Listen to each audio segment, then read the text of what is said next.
Excellent. Okay, good morning, everybody. As we go to this wonderful class, the portion of the week, the portion of Parsha Boy. This is one of the beautiful sikhs of the Rebbe on this Parsha. Truly a wonderful teaching, and maybe and surely connected to what we are dealing with today. Maybe for Mashiach, as we hope Mashiach comes.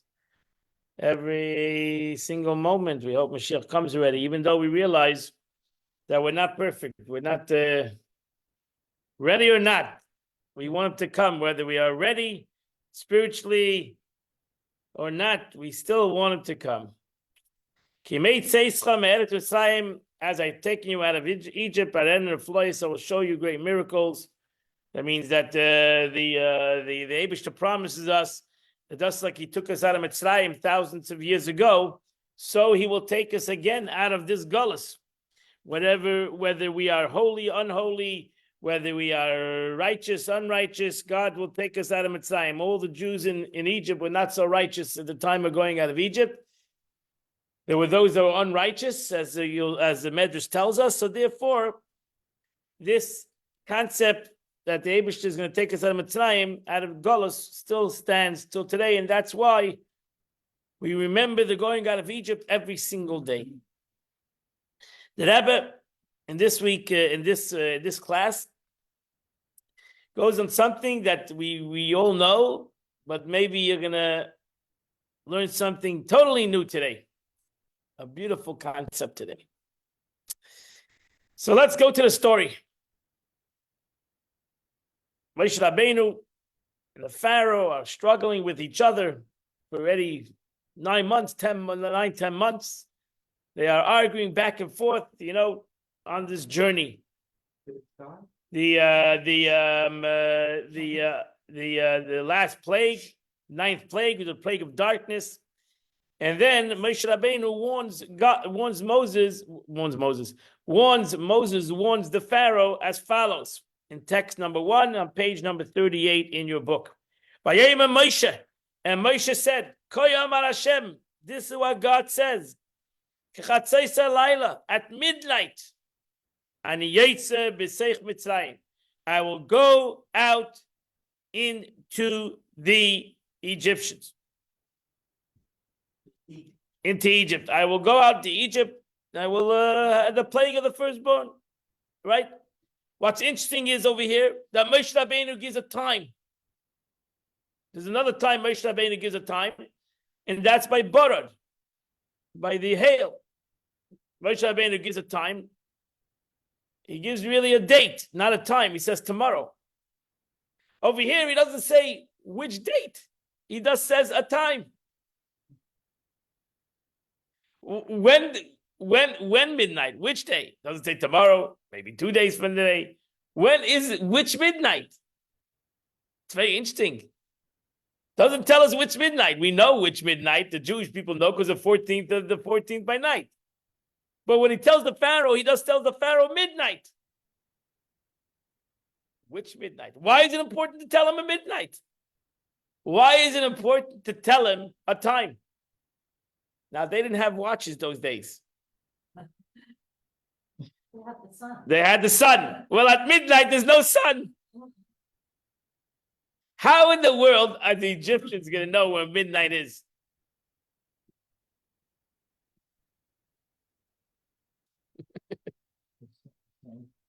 It's impossible to know when midnight is. They didn't know. They knew from the sun. It's a sundial. They knew from the sun. From the how they did not know when midnight was. It's impossible for them to know when midnight was. The truth is, my friends, it's impossible any of us to know when midnight is. It's a very hard cut. When is midnight? When is exactly midnight? When does midnight happen? There's a minute before, there's a minute after. So the minute before is day, the minute after is night. The second, we can go by seconds. Maybe you have a computer can go even more than lower than a second. Ultimately, when is midnight? Why would God, this plague, Moshe Rabbeinu say midnight? Tomorrow, 14 days. You give a date. Like in text number 2a, when it came to the plague of hail, God gave a time. Tomorrow, machar, tomorrow, I will rain down on every. The Medrash says he etched a line in the wall and said, tomorrow, when the sunlight reaches at this point, hail will begin to fall. Why did God suddenly give a time in that plague? Why did God suddenly give a time? Because, as we know, God wanted to see who believed or not in the Egyptians, right? Those who took their animals in were not struck by hail. Those who left their animals out were killed by hail. So now it makes sense. You got to give a time. You want to give people a chance to save their animals. So you tell them in 12 hours, the plague's going to start. You have 12 hours to get your animals in. Right?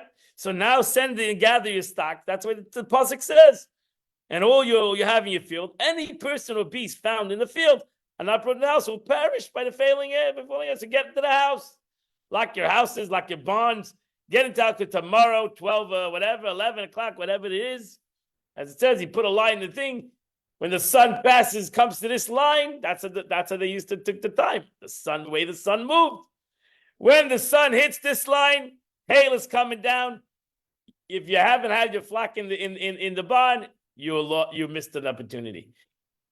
Why does God need to give this plague, the plague of the firstborn, an opportunity? What's the point? Every firstborn is going to die. What are you going to do? You're going to hide under the bed? That'll save you. So why does God, just like all the other plagues, God didn't give a time because they couldn't do anything about it anyway.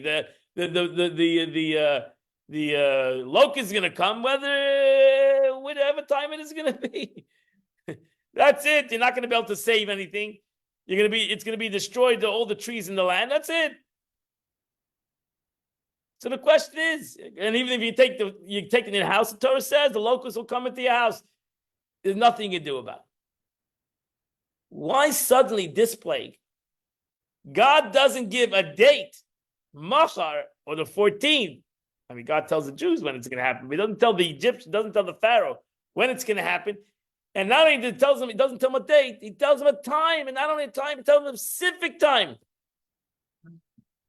And if you want to give a specific time, then the plague should have started at midday. Then they can figure out exactly when it's going to be. Chatzai Sayayim. When is the middle of the day? It tells them Chatzai Salayla, it tells them midnight. How in the world are they going to be able to figure out midnight? And the Ibn Ezra asked that question, text number 3. It's well known that even an expert requires sophisticated timepieces to pinpoint midday precisely. Midnight is even harder to pinpoint when is midnight. How in the world are you going to point? So what's the point of giving a time? What's the point of giving a time at midnight the play is going to happen? Nobody knows what midnight is. Surely the Egyptians don't even know when does midnight start, when midnight end. So what is the point of this? What is the point of this time? The truth is, not only a question to the Egyptians, what's the point of midnight? What is the point of midnight? What is the point of midnight that this plague happened? And this plague, all the plagues didn't happen at midnight. This plague, the plague of the death, firstborn, happened midnight. Not a second before, not a second later. We know that Rashi says, Moshe Rabbeinu says, Kachatzais, around midnight, because he was nervous. How are you going to figure out when midnight is? God says, Bachatzais, exactly midnight. I know when midnight is. And exactly midnight. That's when it's going to happen. When is midnight? It's not a second before midnight. It's not a second after midnight. It's not even I don't know what's less than a second. It's not less than a second before midnight. It's not less than a second after midnight. It is exactly midnight. When is exactly midnight? What is the time? So it's not a time, really. Really, the truth is, it's not a time. When midnight is a situation, not a time. Because a time, it's either before the midnight or after the midnight. What's the exact time? Who can evaluate exact time?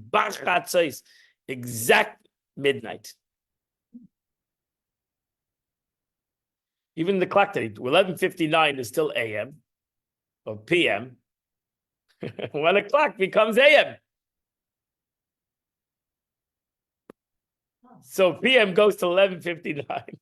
So when is midnight? 11:59.1, 11:59.2, 11:59 and less than a second. What is the midnight? When is exactly midnight? No, that's already that's part of the 12 o'clock. It's already 12 a.m. It's not midnight already. You say 12 a.m., so it's part of the a.m.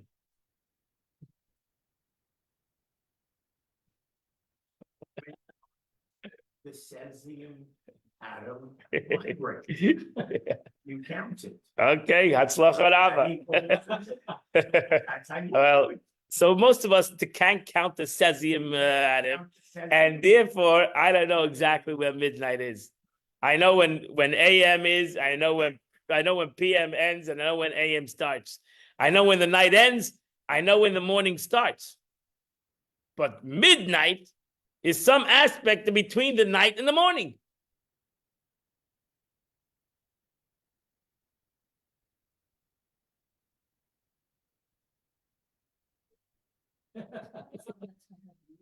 That's true too. But let's not get into that. Okay, let's not go to that. But this is you read it every day. You read this Parsha, and you know this. You know everybody know, but why? Well, this is an interesting thing. What is this midnight business? Why did all the plagues didn't happen at midnight? Suddenly, this plague is midnight. So really, the truth is, to understand this plague of midnight, that it had to happen exactly midnight, and only God knows exactly midnight. We have to know what's so special about this plague. What is different this plague? We read in the Torah, you read in the Parsha. What is different than this plague than all other plagues, and why? Really, the question is why. So all other 9 plagues happened through messengers of God, right? God sent his messages, but he has enough angels to do his jobs. This one was him. This one was him. Why? Why? You have to ask why. He's really pissed. Oh, he couldn't tell the angels, give him a list. This, you go that block, you do that block, you do your Parsha. The angels wouldn't have known. They would have known too.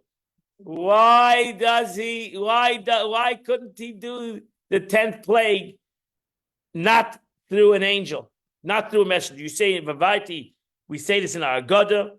The Agada pasted text number 4. I will pass through the land of Egypt that night, this night. I, not an angel.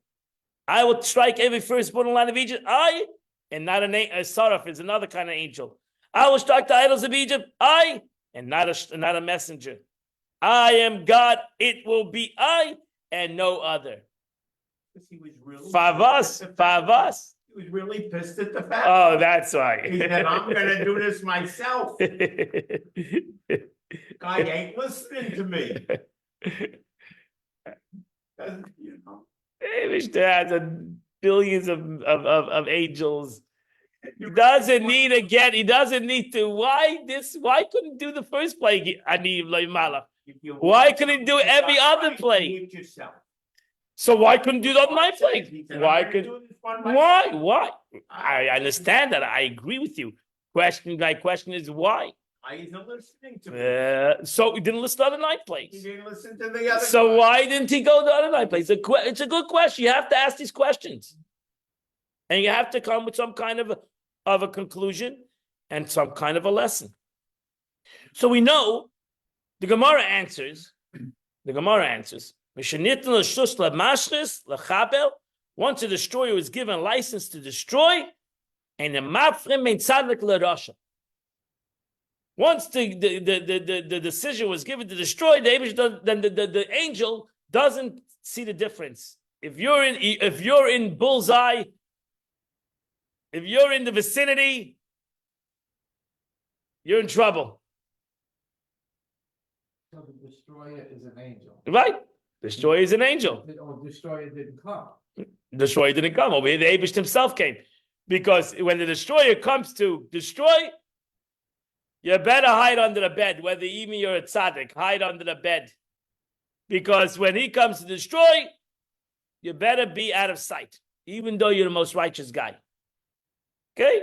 The destroyer comes to destroy, then it's a bad time. It's not a good time. And stick away. The Abisha says, I have to come down myself. I'm going to send an angel of death to destroy. Well, then he's not going to make a difference between the righteous and the non-righteous. He'll not make a difference between Jew and non-Jew. Between Jew and Egyptian, I mean. And it will destroy. And therefore, now why? Why suddenly in Egypt, suddenly he won't make a difference? He won't, like, give him a list and have the list. Because there was a bigger problem. There was a bigger problem. And the problem was that the Jews were sinners. The Jews were far from holy in Egypt. They were far from this holy, holy people. The Zohar writes in text number 6, when the Israelites neared the sea, God intended to split the sea of reeds. Asa Rahav, an Egyptian guardian angel, complained to God. He said to him, Master of the universe, whose ways are all just and proper? Why do you intend to punish the Egyptians and split the sea for the Israel? Hello. Both nations are guilty. These worship stars and planets, and these worship stars. They're all a bunch of, why are you making a difference? Why are you making miracles for one and destroying another? What are you doing? It's a good problem. It's a good question. If the Abisha sends on a malach, if the Abisha sends on an angel, then you better be ready. Right? Because the angel says, these look the same to me. They look the same to me. I'm not talking about physically or even spiritually. They look the same to me. I'll get them both. They didn't change their clothing. Okay, so but still, they didn't change their names. Actually, the clothing is a question of where does that come from? They didn't change their names and they didn't change their language. But still, they were sinners. They were worshiping idols. We know they were worshiping idols. As the Medrash says, not the Medrash, Zohar says. The angel says they're worshiping idols. So they didn't, so they're speaking Hebrew. They're still worshiping idols. They're sinners.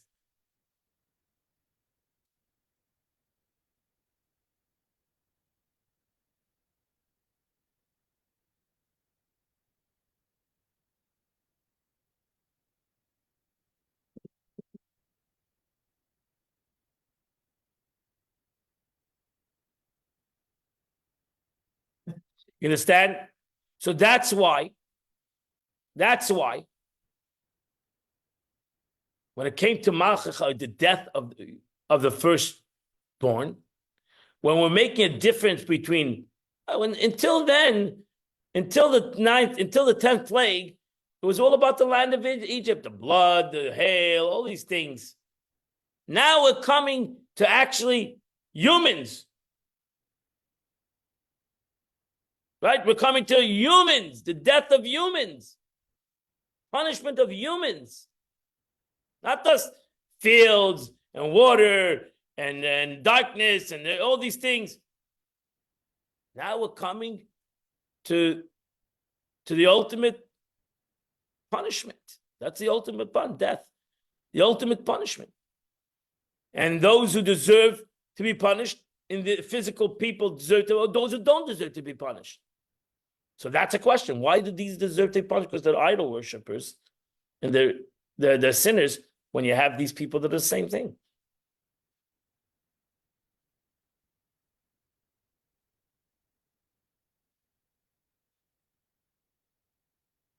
The Jews had one thing going for them.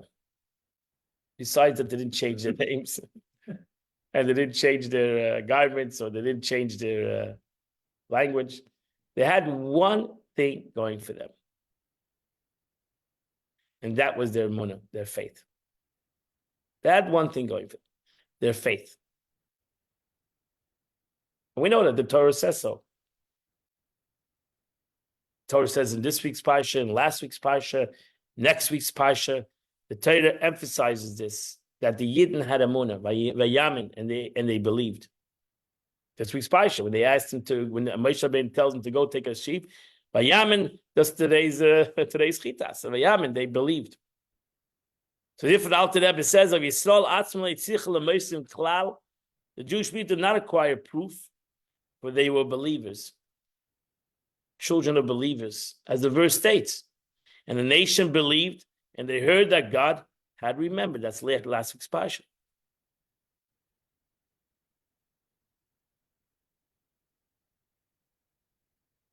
But this is about punishment. This is not about belief. This is about your actions. The problem is that this is about their actions. They were sinners, so they were believers, but ultimately in their actions, they were sinners. So why did God save them?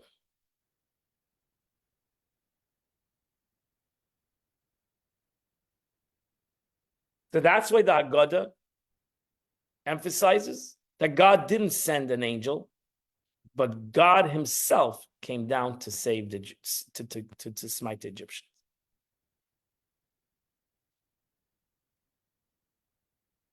And the answer is, in one good word, it's good to be God.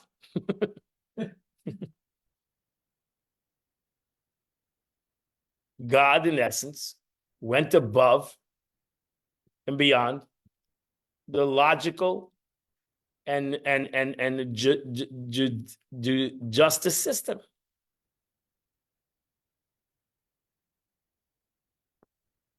God went above the justice system. He went above the justice system in Egypt, and he went above the justice system at the sea. And that's why these two miracles are interconnected. One that started on the 14th at night, and one that ended on the 21st. The Eibusha says, you ask me why I did it? Because my love for Jewish people.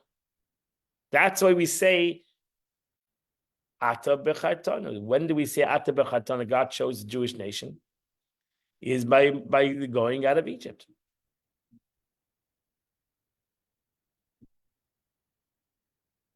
Not what? Question? Because that you can't ask a question on love. You can't ask that question. I chose to love them. I chose to love them. That's it. That's what we say. I say you pray on a Yontiv, we say, Ata b'chatanu, you have chosen. The chosen is when two things, when the angels are right. These are two equal, maybe. But I've chosen A.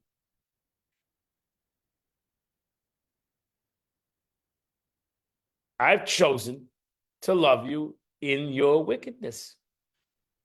Can I choose to love you? That's my choice.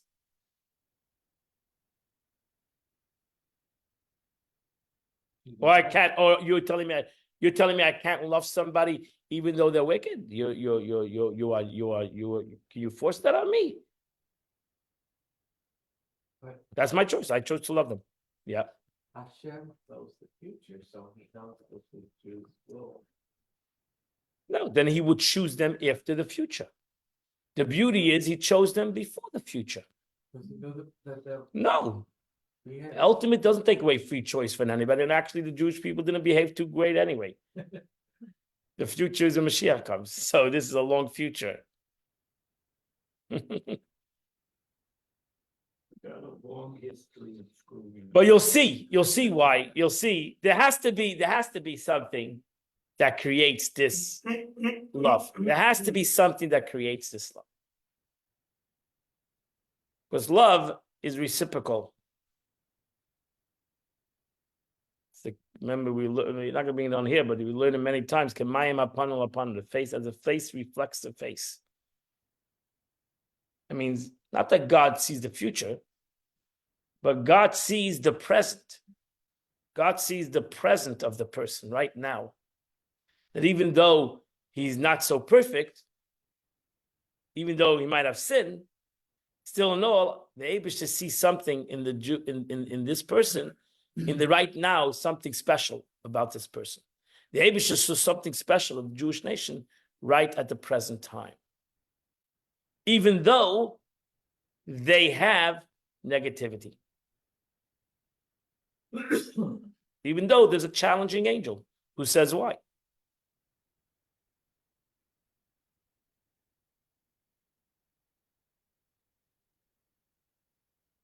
So therefore, the Eibishter comes, God says, to show this concept, this plague is happening in a time that humans cannot know. This thing is happening, Chatzos, it's happening right in middle of Chatzos. It's happening in middle, a time that is neither before nor after. It's a time that only I can tell you this time. Can any human, the Mechilta writes in text, can any human determine the precise midpoint of the night?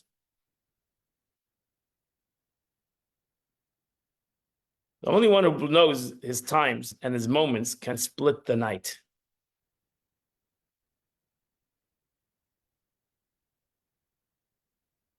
We're not talking about a second before, a second after actually.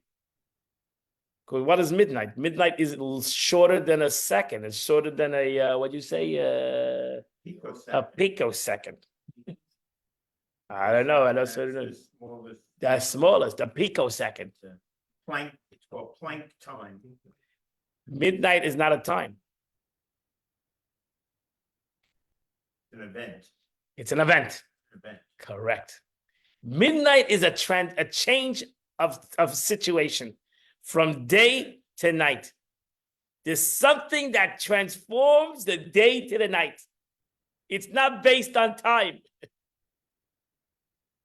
It's a concept.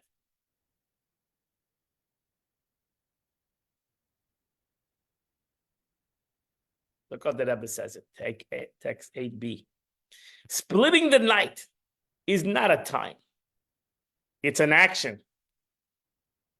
Moreover, this action does not occur over a span of time. It happens at a precise point in time. But it's not important the time because you'll never be able to figure out the time. The point that splits between two halves of the night is not a measurable unit of time. If it were measurable, it would have been divisible. The first half would belong to the first part of the night. The second half would belong to the second part of the night.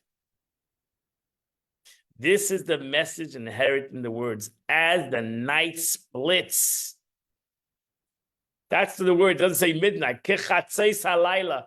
When the night splits, I will go out. God would go out at the precise indivisible point when night would split, because only God knows his times and moments. He cannot put that on a paper. When does this time exactly happens?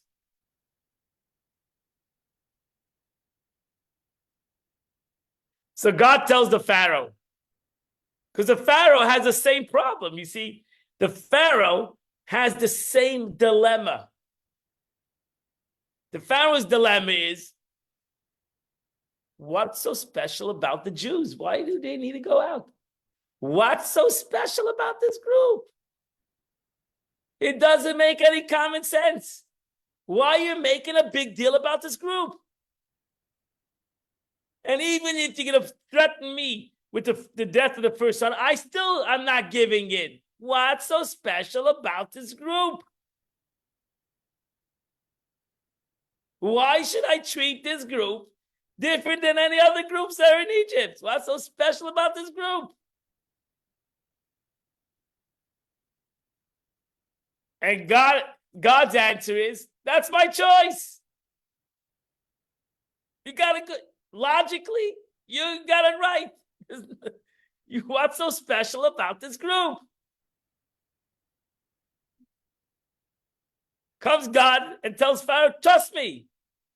It's special because they're special to me. And to prove it, in midnight, because I'm the only one who knows midnight, is going to do this plague midnight.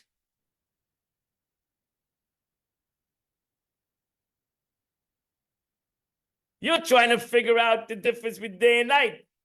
I'm telling you that the Jewish people and you are not the day and night.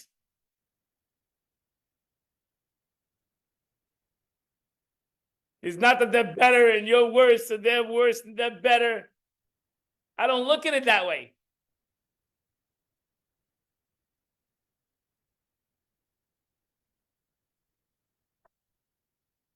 If I would look at it that way, you might be right. What's so special about this group? If we bring it to court, I'm going to say, what's so special about this group? Even the angels are complaining. What's so special about this group? What are you doing all this for this group?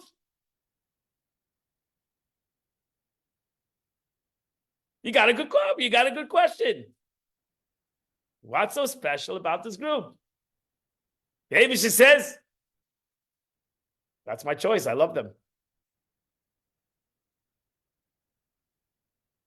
And to prove it, when it comes to this, when it comes to punishment, where it emphasizes that, in essence, maybe they both deserve punishment. That's why the Pharaoh was not afraid of maybe the Jews will die too.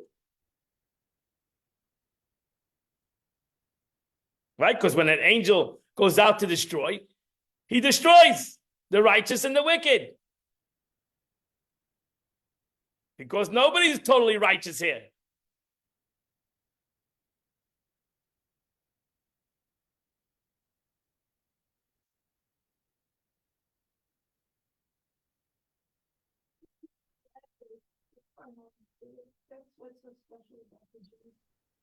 No, I have a question, Rabbi. We're gonna go a step. As I said, everything needs to have a response. Everything needs to have a cause or a response. There has to be the cause. We'll soon see in a second. We'll see in a second the cause of this specialty. That even though that they were not totally righteous, they still have a cause and effect. That might not look such a great cause, but by the Eibush, it's a cause. Understand? It's important, this cause that affected this. That even though maybe in a court of law, this cause is not the greatest cause, so to say. Why would it have that response? And the answer is, you're right. The Eibush says, by me, it's a cause, and therefore I am God, and by me, this is a cause and effect. And that's why I do things. If I would send my angels, maybe it would not work out the same, but I'm going to do it in a time that shows you that there's no cause and effect. There's no night and day. It's my time. It's my choice. Yes. You have a question? Somebody has a question? I had a question. Yes, I didn't hear. So What's your question? The question is, didn't it matter? It seemed like the Egyptians were hurting the Jews, but the Jews didn't seem to be hurting anybody. Does that not make them better and different than the Egyptians? But in the concept of idol worship doesn't take away. Just because you're not hurting somebody, you still can be a sinner. That's the problem. So you're a sinner. You're an idol worshiper. So in the aspect of God, what's the difference to God? Whether you're hurting somebody else or you're sinning to him. In the concept of sin, it's okay. You might say you're hurting somebody else is worse. Worship God is less. What's the difference? How do we evaluate who's a bigger sinner or a smaller sinner? How do you evaluate sins? One's bigger, one's smaller. So to the Eibishter, you look in the Torah, if a person worships idols, he's put to death like a person who worships kills somebody. So they go into the same category in a way. Sinning is sinning. Not here to evaluate. So the Eibishter, we know that the Jewish people were not so holy people. I'm not saying all of them, but there were a lot of them that were not holy people. And in a way, can't blame them. They were 210 years in exile, and they were forced to many things that they didn't want to do. And they became part of the Egyptian society. It's not such a unforeseen thing. As we see throughout history, Jews fall into the society and they become part of society. It's hard for them to alleviate themselves on the society. And many of them become idol worshippers, God forbid. But the Eibusha says, I'm going to overlook it. I'm going to overlook it.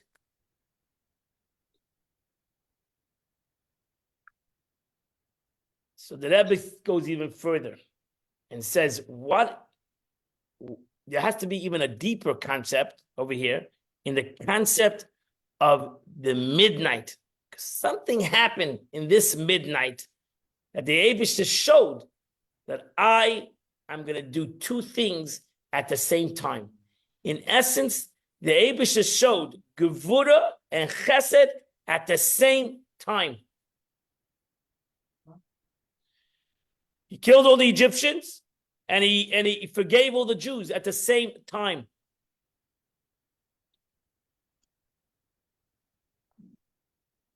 Two opposites came together at the same moment. God's midnight. In a time that is not day and night, because the truth is, in Kabbalah, day shows on Chesed, night shows on Gevura. Day shows on kindness, night shows on severity. The Eibusha says, I'm coming in midnight, where it's not day and not night. I'm coming in midnight, where it's day and night together, because I'm going to do two opposites at the same moment.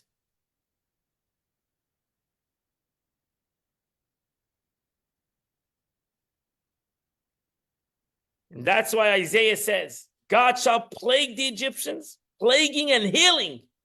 They shall return to the Lord. He did both things. He plagued and he healed at the same moment. And he shall accept their prayers and heal them.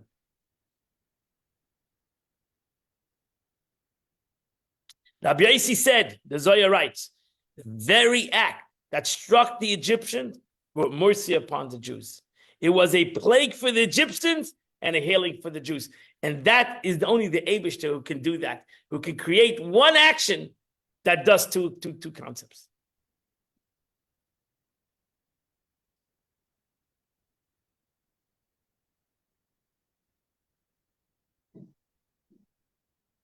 Now you have a whole different perspective of what happened on this night. Look at number 10. Tzemach Tzedek, the third Lubavitcher Rebbe said, this single act consists of kindness and severity simultaneously. Reveal kindness and generosity to the Jews and to stricter and justice toward the Egyptians. Only a power that transcends both poles can accomplish this. Only God can accomplish this.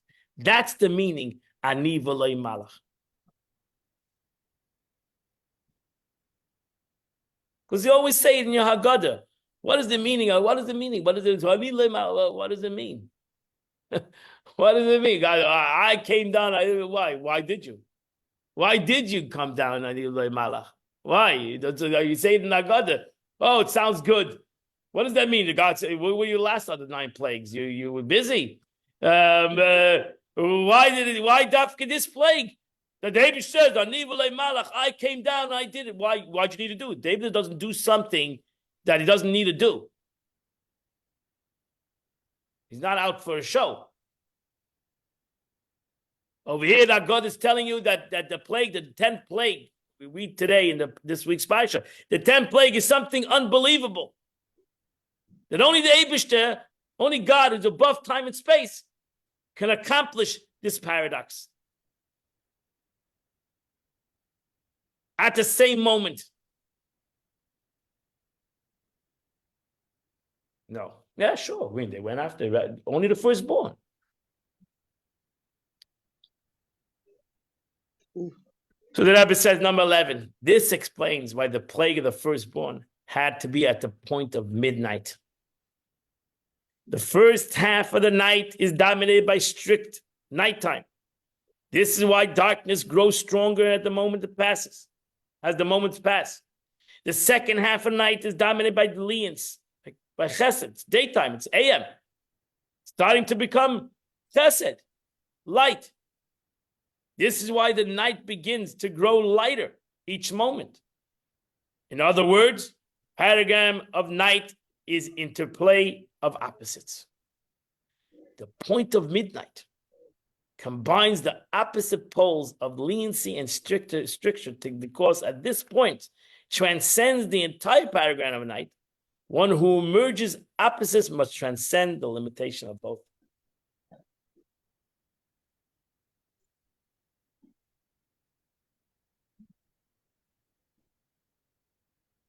Wow.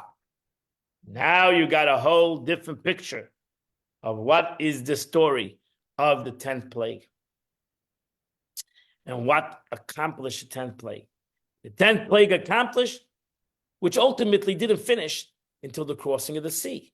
But we know that it didn't complete its mission until the crossing of the sea. And the same struggle happened again. The same struggle happened again, right? The angel said, why are you saving one for the other? Why are you doing this?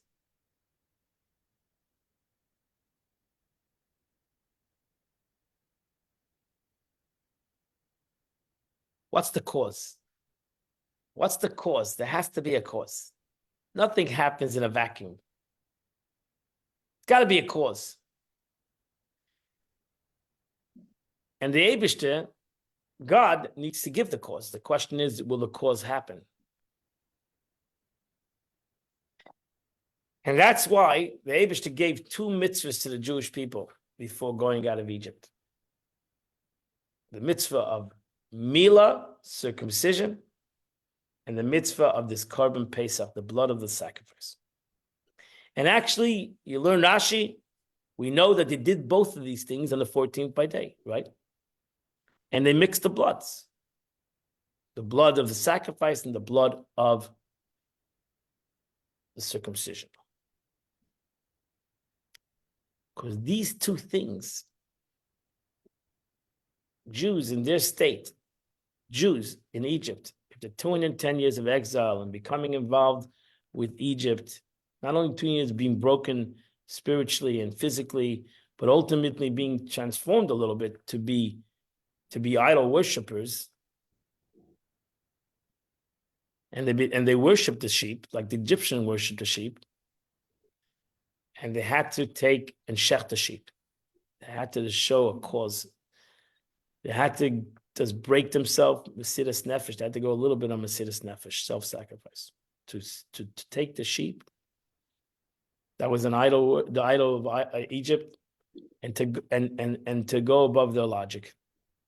They had to do something that was totally crazy. Circumcision.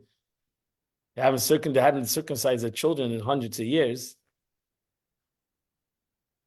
And themselves, which is a pretty big thing to do.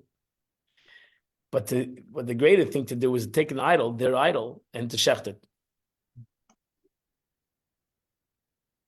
Right? So they were told to do something, right? You would think they would first sit down and have a class, and we'll try to motivate the people to do what is right. You see this concept even furthermore that the Eibishter says in this mitzvah to take the sheep 4 days into their house, right? 4 days, right? They take the sheep as their idol. It's the idol of Egypt. It's their idol in a way. And take it. I want you to be with the sheep. And then on the 14th, I want you to kill it. The Medrash says they tie it to their beds. I don't know. Everybody can come up with their own exactly where they put it. It was put 4 days, so the Egyptians came in and said, "What are you doing with sheep in your house?" That was the question. What are you doing with your sheep? What is the sheep doing in your house? Imagine. So we're gonna kill it, beat it. You're going to kill it. Crazy killing God.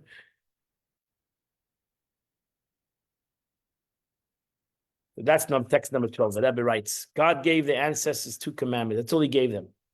The blood of the Paschal lamb and the blood of circumcision. They were equally in need of both, for they had worshipped the Egyptian sheep, as well known.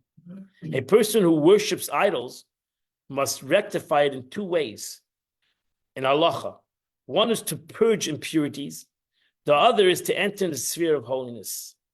This idea of avoiding wickedness and embracing goodness. Their impurities were purged by the Paschal Lamb, right? They took, that was their impurities, to worship idols. We mentioned that. Because they slaughtered the very sheep that they have once worshipped. As the Torah states, draw and take, withdraw your hand from idolatry, your sheep that you worship, and take a Paschal Lamb, take the sheep and shecht them.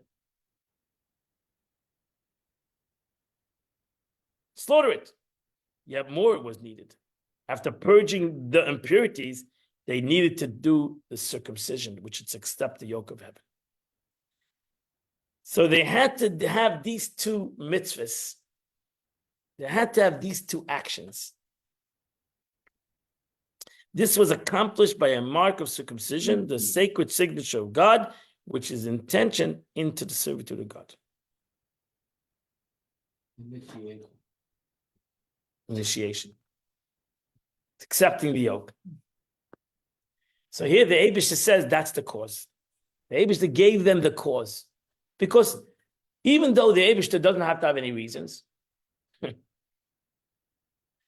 Eibishter wants that a person should accomplish that love. And should show even in any kind of situation they're in, that they have the capability to break it. This didn't happen overnight. As we know, the Jewish people struggled with this. There was one tribe of Dan, who went with their little cows with them, those little statues with them through the desert. But the Jewish people in general did that. They did it. The Eibishter asked them on the first of the month, on the 14th, do it, and that was the cause and the response. And there you have the cause and the effect. The cause of the Jew, even though he's worshiping idols and he's far from being perfect, but he did something against what self-understood, his own spiritual, his feelings, his own spiritual feeling that he has a relationship with the sheep, whatever it might be. He goes out, he shechts that sheep. He goes out and shows a commitment of circumcision, a connection. The Eibishter says, I go above, I respond.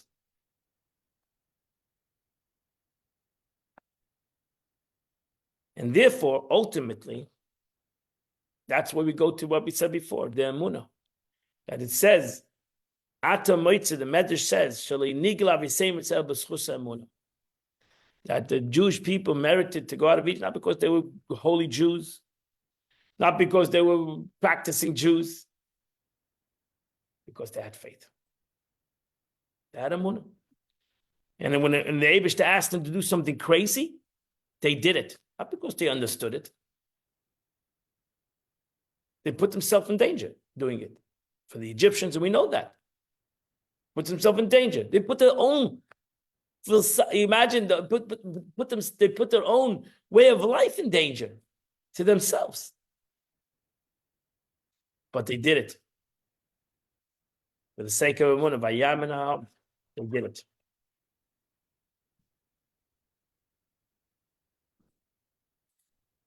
Look at this class. The only merit, right, is look at this class ends with a beautiful statement of Yaakov Emden, Talmudist, the Kabbalist, very, very great rabbi, Yaakov Emden. He writes, we are the exiled nation, the lost sheep, with all the troubles that have passed over us through the millennium. No nation in the world has been prosecuted as we have been. Persecuted as we. This is the 1600s. This is before. How numerous our enemies have been from our earliest days. How mightily have they lifted their heads, seeking to destroy us, destroy and uproot us because of hatred caused by envy. But they have been unable to destroy us. All the mighty ancient nations, their memory is gone, their hope is naught. the protection has been removed, but we cling to God, are all alive today. How can a sharp skeptic rebuke this? Could it have been the work of chance that caused all this? By my living soul, when I contemplate these wonders, they seem greater to me than all the wonders and the miracles that God did to our ancestors in Egypt, in the wilderness and the land of Egypt, land of Israel. And the longer the exile continues, the more this miracle is verified, and the more we know its power and might. This is a statement that can be used today. So living in the diaspora is a benefit. Yes, it shows on the greatness of Jews. It shows on the greatness of Jews that we don't give up, that we are connected to God, and we're not so perfect. Nobody here is testing their perfection. Nobody here is saying they're better than anybody, but we continue to do what is right because we have emunah, because we have faith in God, and we do not give up. The world's screaming and everybody's shouting. A Yid doesn't give up his faith. It's very easy to give up your faith. It's very easy to drop the ball. It's very easy to walk away. But that's not what Yiddishkeit is, and that's not who we are. That's not what this nation is. We're a nation that has emunah. We're a nation that has faith in the cause of Yiddishkeit, in the cause of who we are, in the cause of what we came to the world for. That's our emunah. We're not here to dominate anybody. We don't take our emunah and kill people. We don't take our emunah and hurt people. That's not what our emunah stands for. Emunah stands for to have faith in God and do what is right.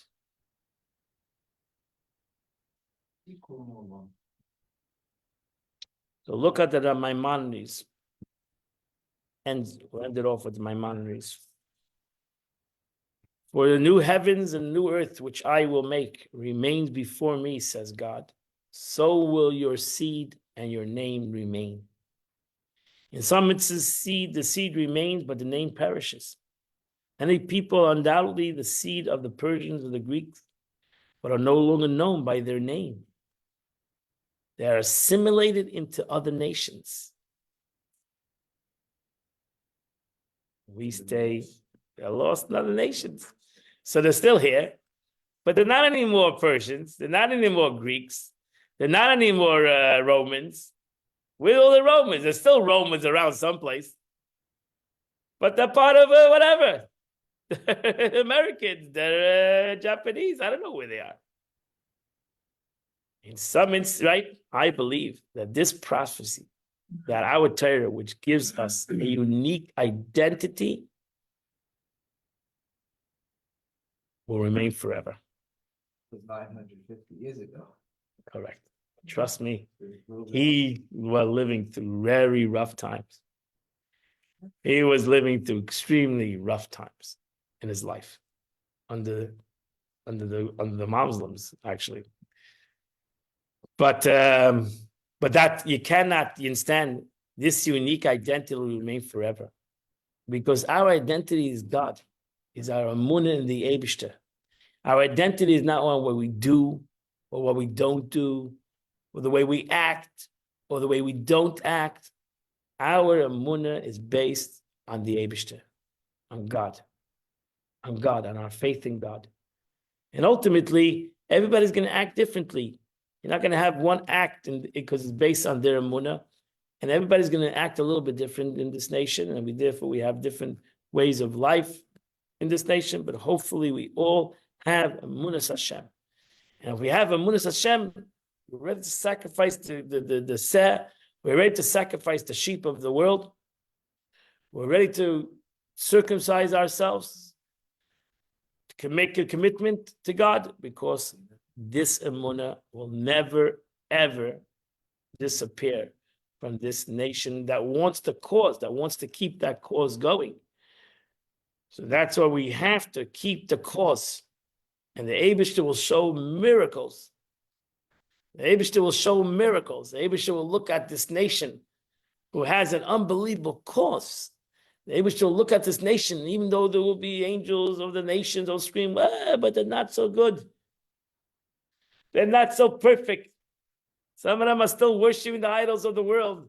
Some of them are still stuck in the mud of the world. The Eibishter says they are ready to go Mesiris Nefesh. They've shown their self-sacrifice for the cause. I'm going to overlook everything.